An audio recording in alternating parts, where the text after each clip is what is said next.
Bienvenidos a la segunda clase de Ancla, aquí en Fresno, California. Estamos muy contentos de tenerles con nosotros. Esperamos que la clase sea de gran bendición intelectual y espiritual para cada uno de los que han venido. Sea de gran bendición intelectual y espiritual para cada uno de los que han venido, de lejos y de cerca. Antes de comenzar nuestro estudio, vamos a tener una palabra de oración para pedir que Dios nos acompañe en el estudio de su palabra. Así que inclinemos con reverencia nuestros rostros. Padre Celestial, venimos ante tu trono con humildad, sabiendo que nuestra sabiduría es limitada, que necesitamos sabiduría de lo alto. Por eso recurrimos a tu trono, pidiendo que por medio de tu Santo Espíritu y tus ángeles, ilumines nuestras mentes para que podamos entender lo que vamos a estudiar. Acompáñanos, Señor, danos corazones abiertos, corazones tiernos para recibir tu palabra. Y gracias te damos por escuchar nuestra oración, pues te lo imploramos en el nombre de Jesús. Amén. Durante las próximas 6 sesiones vamos a estudiar el tema titulado Los 24 ancianos del libro de Apocalipsis. El libro de Apocalipsis es el único libro que menciona explícitamente 24 ancianos, aunque el concepto se encuentra en otras partes de la Escritura, como notaremos. Ahora, queremos comenzar en un pasaje muy bien conocido, el Evangelio de Juan, el capítulo 1 y los versículos 1 al 3. San Juan 1 y el versículo 1 al 3. Si ustedes lo tienen allí, todo el material que vamos a cubrir está en el sílabo, fácil de seguir. Dice allí, en el principio era el Verbo, y el Verbo era con Dios, y el Verbo era Dios. Este era en el principio con Dios. Ahora, ¿quién es el Verbo? El Verbo es Jesús. Porque el versículo 14 dice, aquel verbo fue hecho carne y habitó entre nosotros. Así que este verbo es Jesús. Noten el versículo 3. Todas las cosas por él fueron hechas, por el verbo, por Jesús. Todas las cosas por él fueron hechas y sin él nada de lo que ha sido hecho fue hecho. Un punto crucial que quiero enfatizar al comenzar nuestro estudio, y es que el Señor Jesucristo, según la Escritura, es el creador, es responsable de nuestra existencia, no es responsable de nuestro pecado, es responsable de que nosotros existamos, porque nosotros no escogimos existir. Él nos creó sin nosotros opinar. Así que Jesús es responsable de nuestra existencia. Ahora, originalmente sabemos que cuando Jesús creó este mundo, el Señor Jesucristo creó a nuestros primeros padres, Adán y Eva, y colocó a Adán como el padre y representante de la raza humana. Eso lo encontramos en el Salmo 8 y los versículos 3 hasta el versículo 8. Vamos a leer el Salmo 8 y el versículo 3 hasta el 8. Y quiero que noten que Dios le dio 2 funciones a Adán. Le dio una función y le dio un territorio sobre el cual gobernar. 2 aspectos que quiero que notemos.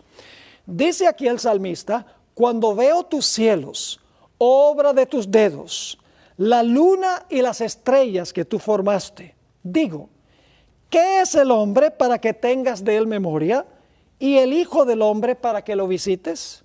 Le has hecho, está hablando de la creación de Adán, le has hecho poco menor que los ángeles y lo coronaste de gloria y de honra. Ahora yo pregunto, ¿quién es el que lleva una corona? Un rey. Así que Adán, la función que Dios le dio fue la de ser ¿un qué? Un rey. Ahora, todo rey tiene un territorio sobre el cual gobierna, ¿verdad? Así que la pregunta clave es, cuando Dios coronó a Adán, ¿sobre qué territorio lo puso a gobernar? Sigamos leyendo. Versículo 5 otra vez. Le has hecho poco menor que los ángeles y lo coronaste de gloria y de honra. Y ahora viene su territorio. Le hiciste señorear sobre las obras de tus manos. Todo lo pusiste debajo de sus pies. Debajo de sus pies significa lo colocaste para gobernar sobre todo. Y luego explica qué es. Ovejas y bueyes, todo ello, y asimismo las bestias del campo, las aves de los cielos y los peces del mar, todo cuanto pasa por los senderos del mar. Ahora, cuando la Biblia usa expresiones como las bestias del campo, las aves del cielo y los peces del mar, significa todo lo relacionado con el planeta, cielo, tierra y mar. Es decir, la posición o la función de Adán era rey. Y el territorio sobre el cual fue colocado para gobernar fue todo lo relacionado con el planeta Tierra. Pero para que Adán pudiera continuando ser rey y éste continuara siendo su esfera de dominio o su territorio, debía ser obediente perfectamente a Dios. Si no obedecía a Dios, eso sería pecar. Y la Biblia dice que la paga del pecado es muerte. Así que la condición para que Adán pudiera continuar siendo rey y pudiera todavía ejercer dominio sobre el planeta era que fuera obediente a Dios, perfectamente obediente, que no se desviara del sendero de Dios. Y de esa manera podía continuar siendo rey. Y esto nos trae a un punto muy importante. La ley de Dios exige absoluta perfección. La ley de Dios no permite que nos desviemos ni en el menor particular. La ley de Dios exige absoluta y perfecta obediencia. Si no le ofrecemos a la ley lo que la ley exige, la ley dice, tienes que morir. Así que Dios le dijo a Adán, si tú eres obediente, tú vas a vivir para siempre. Pero si tú no le rindes a la ley obediencia perfecta, entonces tú y todos tus descendientes van a tener que morir. Y luego viene la tentación. Adán se deja vencer por Satanás. Y cuando se dejó vencer por Satanás, perdió los dos aspectos. Perdió su posición como rey y perdió el territorio sobre el cual gobernaba. Ahora el planeta tenía un nuevo rey que gobernaba sobre este territorio, Satanás, el vencedor. Eso es lo que dice Lucas 4 y el versículo 5 al 7, cuando el diablo lleva a Jesús a un alto monte y le muestra todos los reinos de la tierra. Y quiero que noten la conversación. Lucas 4 y el versículo 5. Y le llevó el diablo a un alto monte y le mostró en un momento todos los reinos de la tierra. Para este tiempo no había un sino que había muchos reinos. Satanás le está ofreciendo a Jesús gobernar sobre todo el planeta, todos los reinos del planeta. Ese es el territorio. Y le dijo el diablo, a ti daré toda esta potestad. Potestad tiene que ver con función, con gobierno. Le dice, yo te voy a dar el territorio y yo te voy a dar la posición de potestad, de gobierno, con una condición. Dice, porque a mí, ahora escuchen bien, porque a mí ha sido ¿qué? Entregada. ¿Quién le entregó el reino a Satanás? Adán. ¿Quién le entregó el territorio? Adán. Ahora Satanás dice, a mí ha sido entregada y a quien quiero ¿qué? La doy. Adán se dejó vencer, ahora yo soy el rey y este es mi territorio. Y luego le dice a Jesús, mire, yo te doy todo esto fácil. Yo te doy los reinos de todo el mundo, como tenía originalmente Adán, y te doy la función como rey. Lo único que tú tienes que hacer es arrodillarte un momento y adorarme, y todo esto, no tienes que ir a la cruz, no tienes que sufrir, no tienes que morir, te lo regalo todo. Ahora, la Biblia nos dice que cuando Adán pecó, la infección del pecado se transmitió a todos sus descendientes. Es decir, el pecado infectó a toda la raza humana. No había nadie que le pudiera rendir perfecta obediencia a la ley.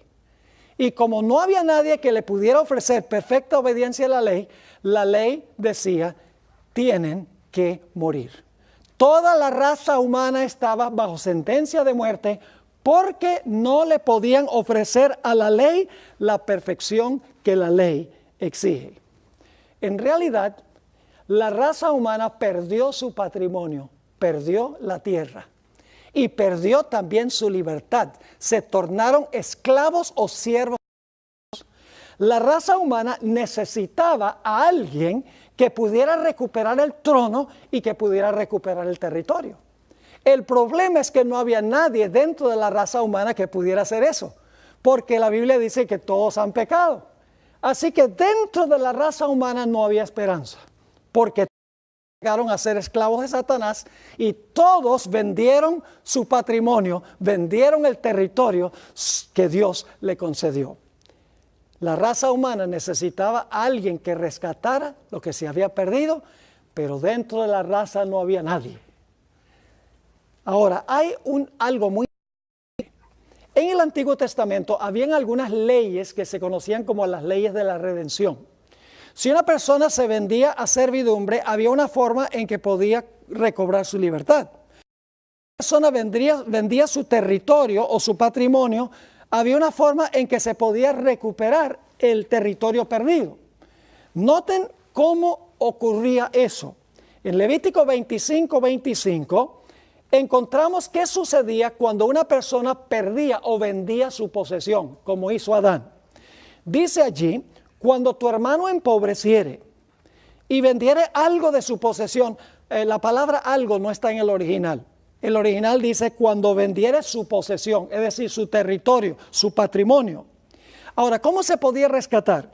Dice, entonces su pariente más próximo y rescatará. Esa palabra rescatará significa comprar pagando un precio. Algo que se vendió que ahora se compra de nuevo.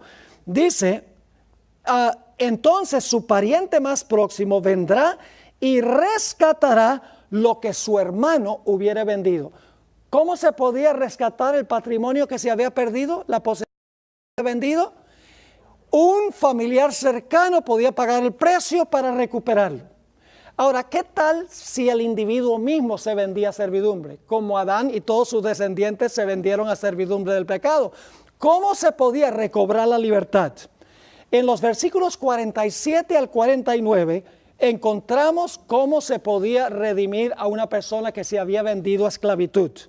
Dice, si el forastero o el extranjero que está contigo se enriqueciere, y tu hermano que está junto a él empobreciere, y se vendiere, fíjese, se vende él, se vendiere él al forastero o extranjero que está contigo, o a alguno de la familia del extranjero, después que se hubiere vendido, podrá ser rescatado. Otra vez la palabra hebrea goel, que significa rescatar pagando un precio.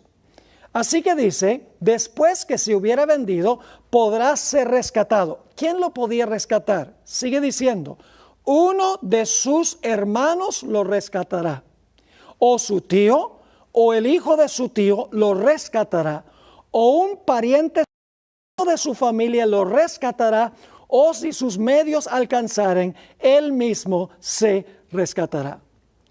¿Cómo entonces se podía recuperar el patrimonio y recuperar la libertad? Solo si un pagano venía y pagaba el precio para dar el patrimonio que se había perdido y para librar al que se había vendido a servidumbre. El problema es que dentro de la raza humana no había nadie que pudiera cumplir eso, porque todos se vendieron a servidumbre. Todos vendieron su patrimonio porque todos pecaron, dice en Romanos el capítulo 3, todos han pecado y están destituidos de la gloria de Dios. Dice, no hay justo ni aun uno, es decir, dentro de la raza no había un pariente cercano que pudiera pagar el precio para rescatar lo que se había perdido. Ningún miembro de la raza humana. Pero ahora entramos a un terreno muy emocionante. El Señor Jesucristo, quien creó a todos, tenía derecho de ofrecerse para tomar el lugar de todos. Ahora, yo quiero preguntarles algo. Antes de que Jesús se encarnara como ser humano, ¿Jesús era miembro de nuestra familia? Antes de encarnarse, antes de hacerse humano, ¿Jesús era miembro de nuestra familia? No. ¿De cuál familia era miembro? De la familia de la Trinidad. Padre, Hijo y Espíritu Santo. Solo hay 3 en esa familia. Él no era miembro de nuestra familia. Así que yo pregunto, ¿podía Jesús implementar las leyes de la redención? ¿Podía redimir el patrimonio perdido? No. ¿Podría redimir al que se había vendido a esclavitud? No, porque el que podía redimir tenía que ser ¿un qué? Un pariente cercano. Así que escuchen bien, el que creó a todos decidió encarnarse y llegar a ser miembro de nuestra familia. Dice en San Juan, el capítulo 1 y el versículo 14, aquel verbo fue hecho carne y habitó entre nosotros. Y vimos su gloria, gloria como del unigénito del Padre, lleno de gracia y de verdad. Llegó un momento en que Jesús, quien creó a todos, dice, yo soy el que puede rescatar lo que se perdió. Como yo creé a todos, yo puedo ir a la tierra y puedo tomar el lugar de todos. Así que el Señor Jesucristo reunió a los ángeles en el cielo y les dijo, voy a ir al planeta. Voy a ir a la tierra y voy a rescatar lo que Adán y sus descendientes vendieron. Pero les dijo, en 33 años estaré de regreso victorioso. Así que preparen la fiesta. Claro, no hay un texto bíblico que diga eso, pero vamos a ver que sí hubo una fiesta cuando Jesús fue al cielo. Ahora escuchen bien. En Apocalipsis 22:16 dice algo muy interesante. En cuanto a la relación entre Jesús y David. Dice allí, está hablando Jesús, yo Jesús he enviado mi ángel para daros testimonio de estas cosas en las iglesias. Yo soy la raíz y el linaje de David. La estrella resplandeciente de la mañana. Jesús dice, yo soy la raíz de David y también el linaje. Lo que Jesús está diciendo es que yo soy el padre y también soy el hijo de David. Ahora, ¿cuántos conocen a una persona que es padre de su hijo e hijo de su hijo? Dice, eso es absurdo, pastor. Pero aquí dice que Jesús era la raíz de David y el linaje de David también. Jesús como Dios es el padre de David, pero como hombre descendiente de David. Se unió a nuestra familia haciéndose hombre para poder rescatarlo. Se hizo nuestro pariente cercano. Lo mismo sucede con Abraham. En Mateo 1 y el versículo 1 dice que Jesús era hijo de Abraham. Pero lo interesante es que Jesús también declaró en Juan 8:58, antes que Abraham fuese, yo soy. Así que Jesús está diciendo, yo soy el padre de Abraham y soy el hijo de Abraham también. Es el padre de Abraham porque es Dios, pero es el hijo de Abraham porque se hizo miembro de nuestra familia. Así que el Señor Jesucristo decidió venir a ocupar el lugar de todos los seres humanos. Solo el que creó a todos podía ofrecerse en lugar de todos.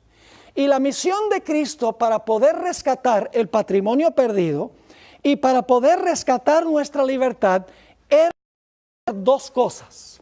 Jesús tenía que hacer dos cosas fundamentales para recuperar el patrimonio y para recuperar la libertad de los seres humanos de la esclavitud. ¿Cuáles eran esas dos cosas? Vamos a Éxodo 12 y el versículo 5 y el versículo 6. Dice allí, hablando del Cordero Pascual, él será sin defecto, macho de 1 año. Lo tomaréis de las ovejas y lo guardaréis hasta el día 14 de este mes y lo inmolará toda la congregación del pueblo de Israel entre las 2 tardes. 2 aspectos que quiero que notemos aquí. En primer lugar, el cordero no podía tener ¿qué? No podía tener defecto. Eso representa la vida perfecta de Cristo. Pero después que se determinaba que el cordero era un cordero sin defecto, luego el cordero era ¿qué? Sacrificado o inmolado. Eso demuestra que Jesús tuvo que venir a hacer dos cosas. En primer lugar, tenía que venir a vivir la vida perfecta que la ley nos exige a nosotros. Porque nadie de nosotros le podemos ofrecer la ley. Así que Jesús en nuestro lugar vino a ofrecerle a la ley en lugar de todos nosotros lo que la ley exige, la perfección. Y luego Jesús, después de vivir una vida perfecta, murió cargando todos los pecados de la raza humana. Es decir, Jesús vivió por todos y murió por todos. Cuando se encarnó, vivió una vida perfecta para ofrecerle a la ley, para que cualquier persona que lo aceptara podía pararse ante la ley perfecto en él. Y luego cargó los pecados de toda la raza humana y sufrió la muerte que los seres humanos deben sufrir. En 1 Pedro 18 al 20 encontramos otra a estos dos aspectos de la misión de Jesús: vivir la vida perfecta que la ley nos exige a nosotros y morir la muerte que la ley exige por nuestros pecados. Dice allí en 1 Pedro 1, 18 al 20, sabiendo que fuisteis rescatados de vuestra vana manera de vivir, cual recibisteis de vuestros padres, no con cosas corruptibles como oro o plata, es decir, no fuimos rescatados o comprados con oro ni plata, sino con la ¿qué? Con la sangre preciosa de Cristo. Ahí está su muerte. Con la sangre preciosa de Cristo, como de un cordero, ¿cómo? Sin mancha y sin contaminación. ¿Ven los dos aspectos ahí? El sacrificio de Cristo no hubiera valido nada, al menos que primero hubiese vivido la vida perfecta. Porque la ley exige perfección y Jesús vino a ofrecerle a la de todos la vida que la ley exige. Y como somos pecadores, Jesús también tenía que cargar los pecados y morir y pagar la sentencia por nuestros pecados. Solo así Jesús podía recuperar lo que se había perdido para darlo entonces a la raza humana. Ahora, los demonios sabían muy bien por qué había venido Jesús. Nos dice en Marcos 1, 23 y 24. Ellos sabían quién era Jesús y cuál era la misión de Jesús. Dice allí en San Marcos, el capítulo 1 y los versículos 23 y 24, lo siguiente. Pero había en la sinagoga de ellos un hombre de espíritu inmundo, que dio voces diciendo: ¡Ah! ¿Qué tienes con nosotros, Jesús Nazareno? ¿Has venido para qué? Oh, ellos saben por qué Jesús había venido. ¿Has venido para destruirnos? ¿Sabían quién era él? Oh, sí, lo habían conocido en el cielo antes que fueran echados. Dice: sé quién eres, el Santo de Dios. ¿Sabían los demonios a qué venía Jesús? ¿Y de dónde venía Jesús? Claro que sí. Ellos sabían muy bien, por los versículos que notamos, por el ceremonial del Antiguo Testamento, que los corderos no tenían mancha y que los corderos morían y que el pecador colocaba su mano sobre la cabeza del animal y transfería el pecado. Y Satanás diciendo: ya estoy entendiendo lo que va a pasar. Va a venir Jesús y Jesús va a vivir una vida absolutamente perfecta, sin pecado, en lugar de todos los seres humanos, y entonces va a cargar sobre sí los pecados de la raza humana y va a sufrir la muerte para entonces recuperar lo que perdió Adán. Satanás sabía muy bien a qué había venido el Señor Jesucristo, y por eso, según lo que encontramos en la parte de arriba de la página 6, Satanás tenía que impedir una de dos cosas, o dos cosas. Tenía que impedir que Cristo viviera una vida perfecta. Y tenía que impedir que voluntariamente ofreciera su vida en sacrificio por el pecado. Que Satanás dice: yo sé cuál es la misión de él y yo sé ahora qué me corresponde a mí hacer. Yo no puedo permitir que él viva esa vida perfecta, ni tampoco puedo permitir que él ofrezca su vida en sacrificio voluntariamente por el pecado. Eso a impedir yo. Y vamos a ver que Satanás usó 4 métodos para tratar de impedir que el Señor Jesucristo cumpliera de vivir una vida perfecta en lugar nuestro, era por el pecado en lugar nuestro. En primer lugar, el primer método fue tratar de quitarle la vida a Cristo antes que Cristo pudiera ofrecerse en la cruz del Calvario. Encontramos en la Review and Herald, octubre 12, 1897, Elena White describe esto. Jesús hubiera sido muerto en repetidas ocasiones, a no ser por los ángeles celestiales, quienes lo protegieron hasta el momento en que la suerte de la nación judía fuese decidida. Satanás quería ¿qué? Matarlo antes que él ofreciera voluntariamente su vida. Ahora, si Satanás lo mataba, ese sacrificio no servía para el pecado. Porque la Biblia dice que Jesús tenía que ofrecerse en sacrificio a sí mismo. Satanás dice, si lo mato antes, entonces problema resuelto. No ofrece su vida. Desde su nacimiento, Satanás procuró matarlo. Ahora les voy a mencionar solo algunos episodios. No tenemos tiempo de leer todo lo que está en el sílabo. Pero ustedes recuerden Apocalipsis 12 y el versículo 3 y el versículo 4. Cuando Jesús nació, ¿quién lo estaba esperando? ¿Sabía qué iban a hacer? ¿Y dónde iban a hacer? ¿Y más o menos cuándo iban a hacer? Lo sabía muy bien. Él dice, problema, yo lo termino. Ahora, antes de que crezca, lo va a matar ahora. Así no va a poder vivir su vida perfecta, ni va a poder morir por el pecado, ofrecer su vida. Y dice que el dragón se paró al lado de la mujer para devorar a su hijo cuando hubiese nacido. Pero todos sabemos que fue protegido por la providencia de Dios, porque no era momento para Jesús morir. Satanás también procuró ahogarlo.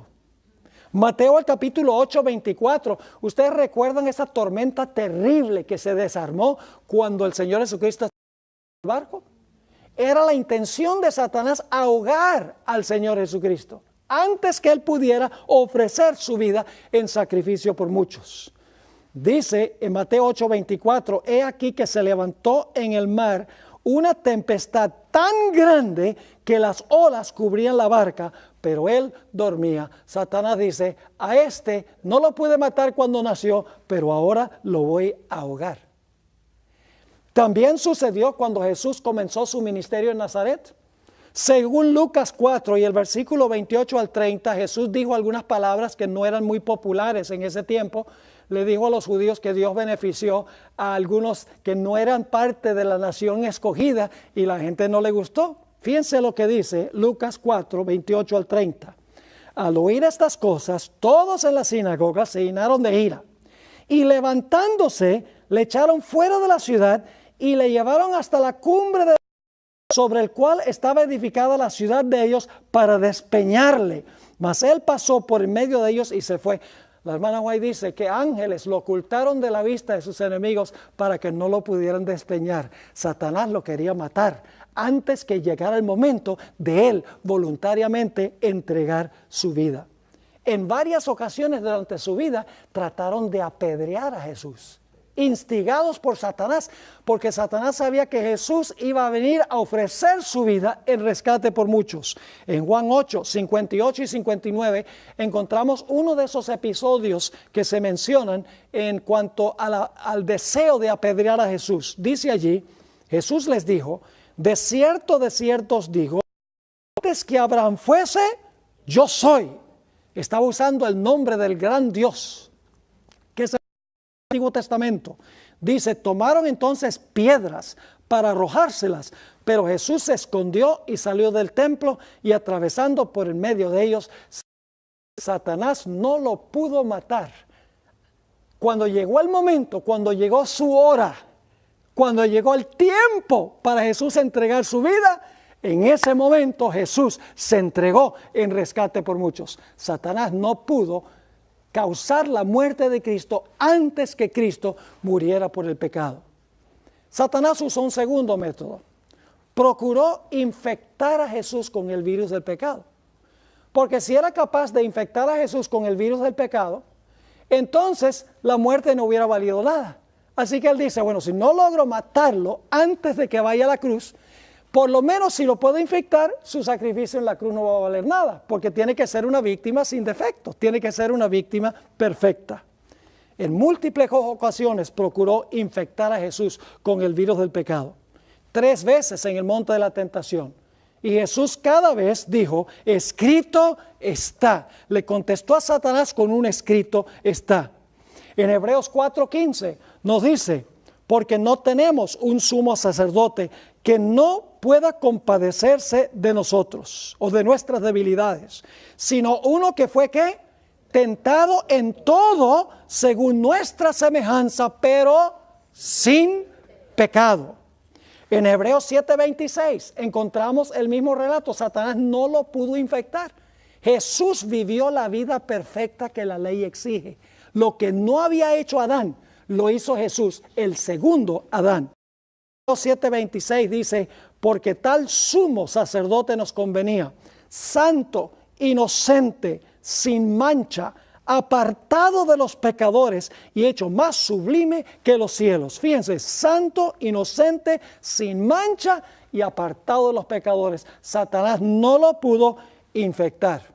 En Juan 8:46, el Señor Jesucristo desafió a los que estaban escuchando. ¿Quién de vosotros me redarguye de pecado? Preguntó Jesús, y obviamente la respuesta es que ninguno podía.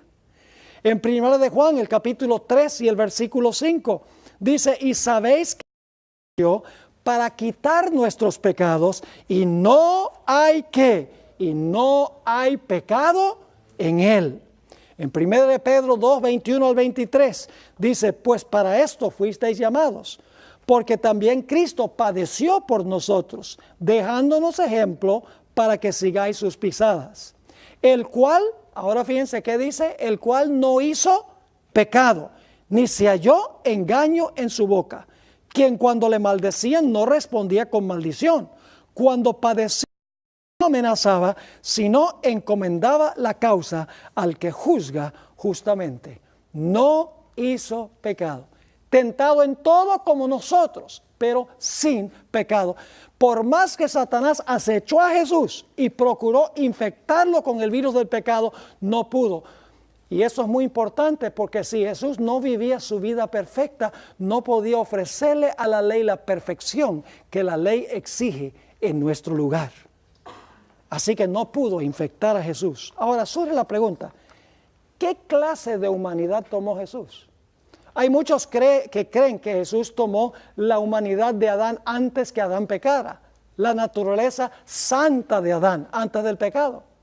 Al final de este sílabo usted tiene una sección larga sobre la naturaleza humana que tomó Jesús.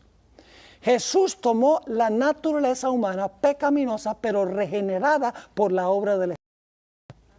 Es decir, tener una naturaleza pecaminosa no es pecado. Es cuando permitimos que la naturaleza pecaminosa se exprese en pensamientos, palabras o acciones pecaminosas cuando se convierte en pecado. Jesús tuvo la naturaleza pecaminosa de sus antecesores, pero Jesús nunca permitió que esa naturaleza pecaminosa se expresara en acción porque estaba completamente todo el tiempo bajo el control del Espíritu Santo. Nos dice en Romanos 8, 1 al 4, ahora pues, ninguna condenación hay para los que están en Cristo Jesús, los que no andan conforme a la carne, sino conforme al Espíritu. Porque la ley del Espíritu de vida en Cristo Jesús me ha librado de la ley del pecado y de la muerte. Porque lo que era imposible para la ley, y esto lo vamos a estudiar más adelante, por cuanto era débil por la carne, Dios, enviando a su Hijo, ¿cómo? En semejanza de carne de pecado. Y a causa del pecado, condenó al pecado, ¿cómo? En la carne. ¿Cuál carne? ¿La carne de qué? La carne de pecado, dice, para que la justicia de la ley se cumpliese en nosotros, que no andamos conforme a la carne, sino conforme al Espíritu. Jesús se hizo nuestro hermano, tomó nuestra naturaleza para vivir una vida absolutamente perfecta, para ofrecerle la ley en nuestro lugar. Satanás procuró infectarlo, pero no fue capaz. Ahora, Satanás usó un tercer método para tratar de impedir que Cristo cumpliera su misión. Procuró desviarlo del camino de la cruz, ofreciendo un método más fácil de recuperar el patrimonio y de recuperar la libertad de los seres humanos. En Mateo el capítulo 4 y el versículo 8 al 10, que ya leímos, pero vamos a leerlo de nuevo, dice: otra vez le llevó el diablo a un monte muy alto y le mostró todos los reinos del mundo y la gloria de ellos. Y le dijo: todo esto te daré si postrado me adorares. Entonces Jesús le dijo: vete, Satanás, porque escrito está: al Señor tu Dios adorarás y a Él solo servirás. ¿Qué le estaba diciendo Satanás a Jesús? Le estaba diciendo: mira, ¿tú crees que tú tienes que lidiar conmigo durante todo tu ministerio? ¿Tú crees que tú tienes que ir a la cruz? ¿Tú tienes que sufrir en el Getsemaní? Ya tú sabes lo que te va a pasar. Tú no tienes que hacer eso para recuperar el reino perdido y para recuperar la autoridad sobre la creación. Dice: lo único que tienes que hacer es te inclinas un momento y me adoras y yo te lo regalo todo. Le estaba presentando otro camino distinto al camino que Dios le había trazado. Jesús tenía que vivir una vida en armonía con la ley y tenía que pagar la pena de los pecados de los seres humanos. De nada valía que aceptara el reino que le estaba ofreciendo Satanás. Satanás procuró convencer a Jesús que se hiciera un rey temporal. Dice en Juan 6 y el versículo 15, esto fue cuando Jesús alimentó a los 5,000. Dice: pero entendiendo Jesús que iban a venir para apoderarse de él y hacerle rey, volvió a retirarse al monte él solo. Él sabía que no era esa la forma de recuperar el reino perdido. Y el cabecilla de eso, dicho sea de paso, era Judas. Judas Iscariote es el que revolvió a la multitud para tratar de forzar a Jesús que se hiciera un rey temporal. Satanás estaba diciéndole a Jesús: tú no tienes para que seas el rey, yo te regalo todos estos reinos, hazte un rey de una vez. Pero Jesús sabía que tenía que morir. Ustedes recuerdan el caso del apóstol Pedro, cuando Jesús dijo que era necesario que fuera a Jerusalén, iba a sufrir de manos de los dirigentes judíos, iba a ser crucificado y resucitar al tercer día. La Biblia dice que el apóstol Pedro le dijo: Señor, esto no te va a acontecer a ti. El Mesías no muere, el Mesías se sienta en el trono y reina en Jerusalén. Eso es lo que estaba diciendo Pedro. ¿Y qué le dijo Jesús a Pedro? En realidad no a Pedro, se lo estaba diciendo a Satanás. ¿Qué le dijo? Apártate de mí o quítate de delante de mí. ¿Qué? Satanás.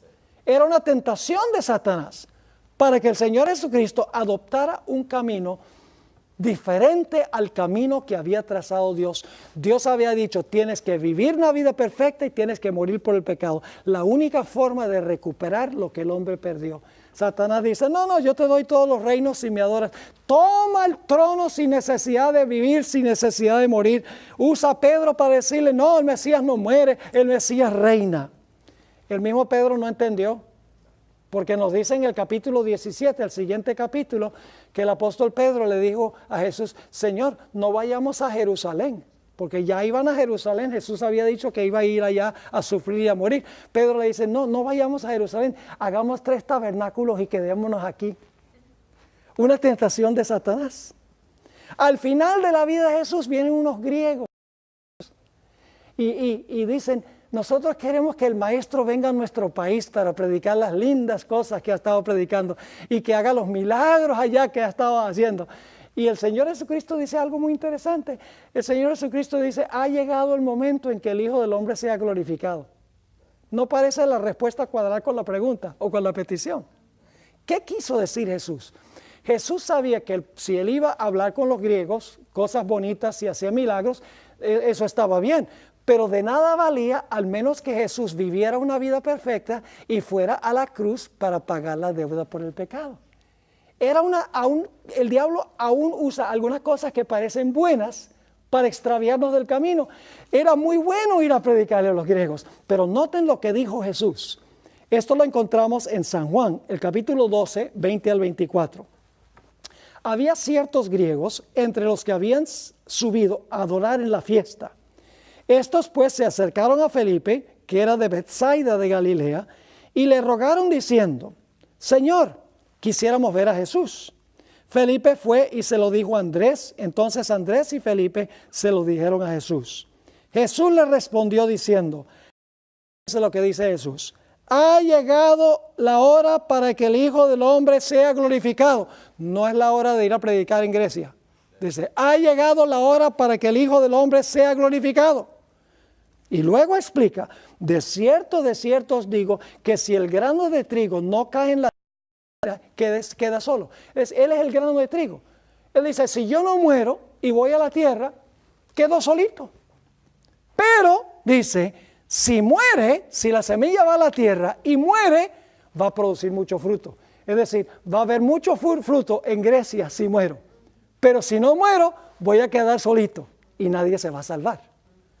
En Juan 13 y el versículo, Juan 12 y el versículo 31 al 33 dice, aquí está hablando Jesús, ahora es el juicio de este mundo, ahora el príncipe o el gobernante de este mundo será echado fuera. Ahora, ¿qué es lo que iba a echar fuera al gobernante del mundo? Versículo 32, y yo, si fuere levantado de la tierra, a todos a mí mismo, decía esto dando a entender de qué muerte había de morir. ¿Están captando la idea? ¿Qué trató de hacer Satanás? Desviar a Jesús del camino de la cruz. Desviar a Jesús de vivir su vida perfecta. Tratando de matarlo, tratando de infectarlo, tratando de llevarlo a adoptar otro camino distinto, otro camino más fácil. Incluso al puro final de su vida. Cuando Judas entregó a Jesús, dice que lo poseyó Satanás. Y algunos creen que Judas entregó a Jesús porque quería que Jesús muriera. No, Judas no quería que Jesús muriera. Lo que Judas quería era presionar a Jesús, ponerlo en una situación difícil para que Jesús se zafara, se vengara de los que le atormentaban y Jesús se proclamara rey. Pero cuando le fracasó el plan, la Biblia dice que tiró el dinero y fue y se ahorcó. Porque el plan de él no era que Cristo muriera. El plan era obligar a Jesús de que Jesús adoptara otro camino distinto. El cuarto método que usó Satanás, eso está en la página 9, fue el procurar desanimar a Jesús. De tal manera que Jesús se fuera al cielo y dejara perecer a la raza humana. Yo pregunto, ¿el Señor Jesucristo podría haberse ido al cielo si hubiera querido? En cualquier momento podría haber dicho, no, esto está demasiado difícil, el sufrimiento es demasiado grande, si yo hago esto, nunca voy a ver otra vez el rostro de mi Padre, mejor me voy ahora y me salvo. ¿Podría Jesús haber hecho eso? Lean el deseo de toda la gente y verán que sí. Y el diablo procuró causarle el mayor sufrimiento a Jesús para que eso fuera una realidad. En otras palabras, procuró desanimarlo para que se fuera al cielo o procuró torturarlo a través de individuos de tal manera que Jesús se vengara contra esas personas. Ahora, vamos a notar varios ejemplos de esto. Mateo 26, 38, Jesús estaba en el huerto de Getsemaní, estaba por empezar su sufrimiento. Dice, entonces Jesús les dijo, mi alma está muy triste hasta la muerte, quedaos aquí y velad conmigo. Nos dice que el Señor Jesucristo en el huerto de Getsemaní sabía que tenía que beber la copa. 3 veces le oró a su Padre, y ustedes pueden encontrarlo en el material, Mateo 26, versículo 39, versículo 42 y el versículo 44, dice que Jesús temblaba y oraba a su Padre, Padre, si puede pasar esta copa de mí, que pase, pero no sea hecha mi voluntad, sino tu voluntad. En Juan el capítulo 18 y el versículo 11 nos dice que tenía la copa y quién le dio la copa. Dice en el versículo 11, Jesús entonces dijo a Pedro, mete tu espada en la vaina, la copa que el Padre me ha dado, no la he de beber. ¿Sabe lo que contenía esa copa? Es la misma palabra que se usa en Apocalipsis para describir las copas de la ira de Dios que derraman los 7 ángeles con las 7 plagas. Es decir, la copa tenía el vino de la ira de Dios que tenía que beber Jesús. Ahora, ¿por qué tenía Jesús que beber el vino de la ira de Dios sin mezcla de misericordia? ¿Por qué? Porque Él estaba bebiendo la copa en lugar de todos los seres humanos. En Hebreos el capítulo 5 y el versículo 7 habla de la agonía de Jesús. Dice, y Cristo en los días de su carne, ofreciendo y súplicas con gran clamor y lágrimas, al que le podía librar de la muerte, fue oído a causa de su temor reverente. Fíjense, dice aquí, ruegos y súplicas con gran clamor y lágrimas, Jesús se dirigió a su Padre por la agonía que sentía. Tan terrible era, según Lucas 22 y el versículo 44, que el Señor Jesucristo sudaba como grandes gotas de sangre, no sudor común y corriente, sino gotas de sangre. En el deseo de todas las gentes, página 701, el Espíritu Profecía dice, con fieras tentaciones Satanás torturaba el corazón de Jesús. El Salvador no podía ver a través de los portales de la tumba. La esperanza no le presentaba su salida del sepulcro como vencedor, ni le hablaba de la aceptación de su juicio por el Padre. Temía que el pecado fuese tan ofensivo para Dios que su separación resultase ¿qué? Eterna. El diablo decía, si tú sigues con esto, tú no vas a ver más nunca a tu Padre. Vas a quedar separado para siempre. Y Jesús amaba a su Padre y el Padre lo amaba a él. Satanás le está diciendo, mira, vete mientras puedas, porque si terminas de beberte la copa, te perdiste tú y se perdieron todos los seres humanos. Está animando a Jesús de que se vaya. Sigue diciendo, sintió la angustia que el pecador sentirá cuando la misericordia no interceda más por la raza culpable. El sentido del pecado que atraía la ira del Padre sobre él como sustituto del hombre fue lo que hizo tan amarga la copa que bebía el Hijo de Dios y quebró su corazón. Ahora, Jesús hubiera querido algún apoyo de parte de sus queridos amigos, los discípulos, pero la Biblia dice que sus discípulos, ¿qué? Huyeron. ¿Y qué hizo Pedro? El apóstol Pedro lo negó 3 veces. ¿Y qué hizo Judas? Judas lo entregó. Satanás le está diciendo a Jesús, mira, ni siquiera tus propios discípulos. Lo que tú estás haciendo no vale la pena. Vete al cielo. Y el diablo lo hostigó al máximo. Lo hizo sufrir al máximo para que Jesús o se fuera o se vengara de aquellos que le estaban haciendo eso. Dice en Marcos 14 y el versículo 65, y luego vamos a leer algunos textos del capítulo 15, 16 al 20. Dice, y algunos comenzaron a escupirle y a cubrirle el rostro y a darle de puñetazos y a decirle, profetiza. Y los alguaciles le daban bofetadas. ¿Quién estaba detrás de todo esto? Satanás. ¿Con qué propósito? Desanimarlo en su misión, de que se fuera o se vengara. Y si se hubiera vengado, eso sería pecado, no sería un sacrificio perfecto.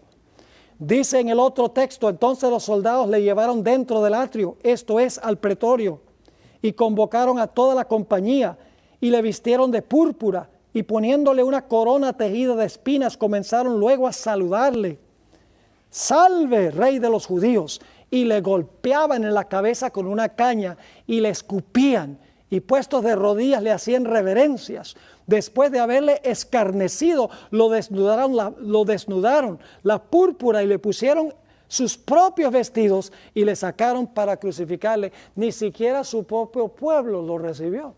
Sus discípulos huyeron, uno lo negó, uno lo entregó. Satanás le dice, lo que tú estás haciendo es perder el tiempo. Si la propia gente que está más cerca a ti no acepta, ¿de qué vale todo esto? Vete mientras puedas irte. En Mateo el capítulo 27 dice que a Satanás procuró inclusive que Jesús se bajara de la cruz cuando estaba en la cruz. Dice ahí en Mateo 27, 41 al 43, de esta manera también los principales sacerdotes, escarneciéndole con los escribas y los fariseos y los ancianos, decían, a otro salvó, a sí mismo no se puede salvar. Si es el rey de Israel, descienda ahora de la cruz y creeremos en él. ¿Quién está detrás de esto tratando de animar a Jesús que descienda de la cruz y que no muera? Satanás. Dice, confió en Dios. Líbrele ahora si le quiere, porque ha dicho, soy hijo de Dios. Ahora lo interesante es que durante el ministerio de Jesús, según Juan 8:29, dice Jesús, porque el que me envió conmigo está. No me ha dejado solo el Padre, porque yo hago siempre lo que le agrada. Eso dijo durante su ministerio. Pero cuando colgó sobre la cruz, Jesús clamó según Mateo 27:46, Dios mío, ¿por qué me has desamparado? Elí, Elí, lama sabactani. Palabras que se ponen en el idioma arameo, porque impactó tanto a los que estaban escuchando, que se puso en el idioma en el cual habló Jesús estas palabras. Así que Jesús dice, el Padre no me ha dejado solo, y ahora en la cruz está clamando, Dios mío, ¿por qué me has desamparado? Pero Jesús prosiguió con su misión. No permitió que Satanás lo matara antes de poder entregar su vida. No permitió que Satanás lo infectara con el virus del pecado. No permitió que Satanás lo desviara del camino de la cruz. No permitió que Satanás lo desanimara para que se fuera al cielo o se vengara de aquellas personas que estaban causando su dolor y su sufrimiento. Y entonces el Señor Jesucristo, colgando sobre la cruz del Calvario, dijo esas famosas palabras: consumado es. Esas palabras se las estaba hablando a su Padre. Se las habló a su Padre. Las últimas 3 palabras, Dios mío, ¿por qué me has desamparado? Se las habla al Padre. Consumado es al Padre. Padre, en tus manos encomiendo mi espíritu, al Padre. ¿Qué quiso decir cuando Jesús declaró consumado es? Jesús estaba diciendo, Padre, cumplí la misión. He vivido una vida perfecta que puede reclamar cada uno de mis hijos como suyo. Y he muerto y estoy por morir por el pecado. He hecho perfecta provisión para la salvación de todos los seres humanos. He provisto lo que se necesita para recuperar el trono, el patrimonio, el dominio y la libertad del pecado. Y entonces Jesús, colgando sobre la cruz, dijo, Padre, en tus manos encomiendo mi espíritu. Eso se encuentra en Lucas 23, 46. Y luego dice que el Señor Jesucristo expiró. ¿Qué quiso decir Jesús cuando declaró, Padre, en tus manos encomiendo mi espíritu? El Espíritu Profecía explica que quería decir, Padre, he cumplido la misión. He sido obediente a tu ley. He cargado con los pecados de la raza humana. Padre, en tus manos encomiendo mi existencia. Tú prometiste que si yo era fiel, tú me ibas a resucitar. Encomiendo mi espíritu, porque tú has prometido que voy a recibir el espíritu en la resurrección. Y así fue, que muy temprano, el primer día de la semana, según Mateo 18, 1 al 6, pasado el día de reposo, al amanecer del primer día de la semana, vinieron María y la otra María a ver el sepulcro, y hubo un gran terremoto, porque un ángel del Señor, descendiendo del cielo y llegando, removió la piedra y se sentó sobre ella. Su aspecto era como un relámpago y su vestido blanco como la nieve. Y de miedo de él, los guardas temblaron y se quedaron como muertos. Mas el ángel respondiendo dijo a las mujeres, no temáis vosotras, porque yo sé que buscáis a Jesús, el que fue crucificado, no está aquí, pues ha resucitado como dijo, venid, ved el lugar donde fue puesto el Señor. Ahora, la Biblia no describe exactamente la resurrección de Jesús. Habla de 2 ángeles que descienden, uno quita la piedra, el otro individuo, el otro ángel está allí, pero la hermana White sí lo explica con lujo de detalles. Recuerden que Jesús había dicho, su última palabra fue, Padre, en tus manos encomiendo mi espíritu. Padre, tú has prometido que voy a resucitar. Encomiendo mi vida en tus manos. Ahora noten la descripción. En Primeros Escritos, páginas 1 y 182. Uno de los 2 ángeles, esos son los que descendieron del cielo, mano de la enorme losa, y empujándola a un lado de la entrada, se sentó encima. El otro ángel entró en la tumba y le desenvolvió el lienzo que envolvía la cabeza de Jesús. Entonces el ángel del cielo, con voz que hizo estremecer la tierra, exclamó, tú, Hijo de Dios, tu Padre te llama, sal. Padre, en tus manos encomiendo mi espíritu. Y ahora viene el ángel y dice, tu Padre te está llamando. Encomendó su vida y cumplió su palabra. Ahora escuchen bien.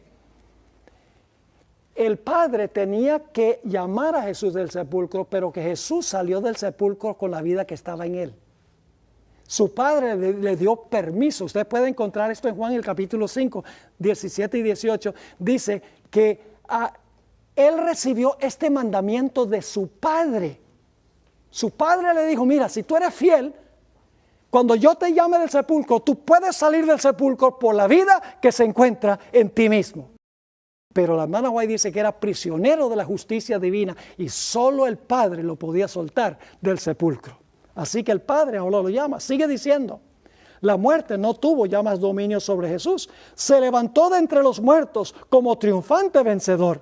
La hueste angélica contemplaba la escena con solemne admiración. Y al surgir Jesús del sepulcro, aquellos resplandecientes ángeles se postraron en tierra para adorarle y le saludaron con cánticos triunfales de victoria. ¡Qué glorioso! Jesús no resucitó solo. Resucitaron con él algunos héroes. El Espíritu de Profecía los identifica como personas mártires que habían vivido desde los primeros en la tierra hasta los días de Jesús. Ahora, ¿por qué podían ellos salir del sepulcro ahora? ¿Por qué podían ser librados del sepulcro? Porque ellos habían confesado sus pecados, se habían arrepentido de sus pecados, habían confiado en Jesús y ahora Jesús había cumplido cada misión. Había vivido la vida perfecta que ellos reclamaron y había muerto por los pecados que ellos habían cometido y de los cuales se habían arrepentido. Así que Jesús dice, ahora la provisión está hecha, ahora me los puedo llevar. Ese relato se encuentra en Mateo 27, 51 al 53. Y he aquí el velo del templo se rasgó en dos de arriba abajo, y la tierra tembló, y las rocas se partieron, y se abrieron los sepulcros, y muchos cuerpos de santos que habían dormido se levantaron, y saliendo de los sepulcros, después de la resurrección de él, vinieron a la santa ciudad y aparecieron a muchos. Las primicias. Jesús saqueó los sepulcros de estos individuos. Y de esta manera, diciendo a Satanás, mira, esta pequeña muestra que yo estoy sacando del sepulcro ahora y que me voy a llevar al cielo, ese es solamente el down payment. Esa es solamente la muestra, es solamente un grupito que indica que cuando yo regrese en poder y gloria a la tierra, todos los que se hayan arrepentido, confesado sus pecados y confiado en mí y han recibido mi vida perfecta y han aceptado mi muerte por el pecado, todos ellos estarán conmigo donde yo voy a estar. Eran un depósito, un security deposit de que todos los hijos de Dios iban a resucitar en el día postero. Jesús ganó la victoria.